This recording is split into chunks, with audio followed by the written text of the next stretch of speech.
Hey guys, it's Airyn here, and today I'm going to teach you some exercises you can do in a small space. So whether it's in a cramped apartment or a small dorm room, these exercises will help you work out and stay strong without having to utilize a huge room or a gym. I like to warm up to get the blood flow up to pace with the oncoming workout. This brings fresh oxygen to the muscles that are awakening to the new demands you're putting on your body. Beginners do 50 jumps, advanced persons push through to 100 jumps. Next, go into a tolerable thigh stretch so as not to disturb your knees in the exercises to follow. If the upright knee stretch isn't agreeable, go ahead and do your regular thigh stretch for 30 seconds, twice on each leg. Make sure you do this with your abs tight and your hips tucked under. Good posture facing forward. To begin the circuit with lean backs, get into the upright position with knees a couple inches apart. Beginners only go back as far as the legs will maintain the hold, no more than 6 inches. Advanced may go up to a 45-degree angle and lift their arms up into the air. Tighten the buttocks as well as the abdominals to support good posture. If there's an uncomfortable feeling in the knees, stop and stretch. Next, for a challenge, we're going to do the ankle hold.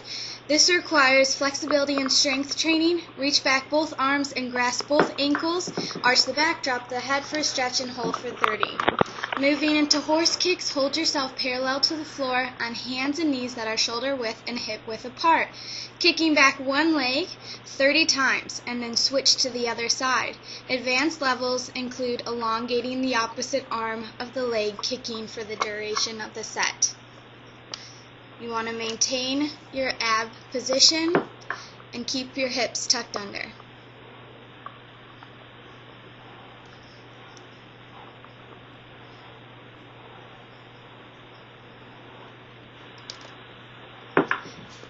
In the same position, we're going to cat-camel poses.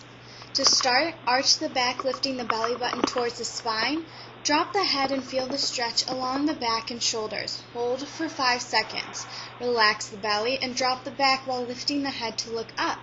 Hold for 5 seconds. This will give some nice relief to the back as you move the back to the extreme ends of stretching.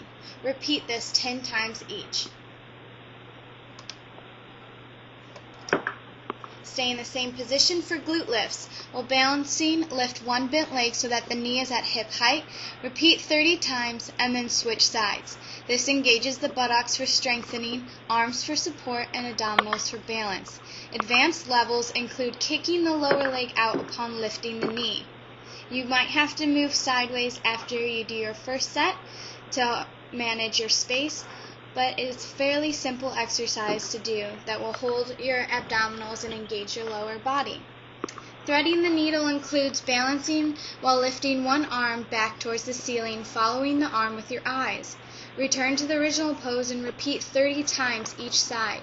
Beginners reach hand only to shoulder height and repeat only 10 times on each side. This exercise helps with good posture as the shoulders are squeezing back and down with the arm movement. Make sure you just carry your eyes with your hand while looking back or to shoulder height. We'll end with forward back kicks. To begin this, go upright on your knees. Reach one arm towards the ground while the same side leg lifts up. While keeping the upper body in a parallel position towards the floor, kick the leg that's lifted forward and backwards 30 times. Then you will switch sides. Advance, lift your arm up towards the ceiling like an arrow, and beginners, keep it rested on your hip. This exercise helps develop balance and control while the abdominals are engaged and the leg stays lifted parallel to the floor. And there you have it. Now there's no excuse not to exercise given a small space.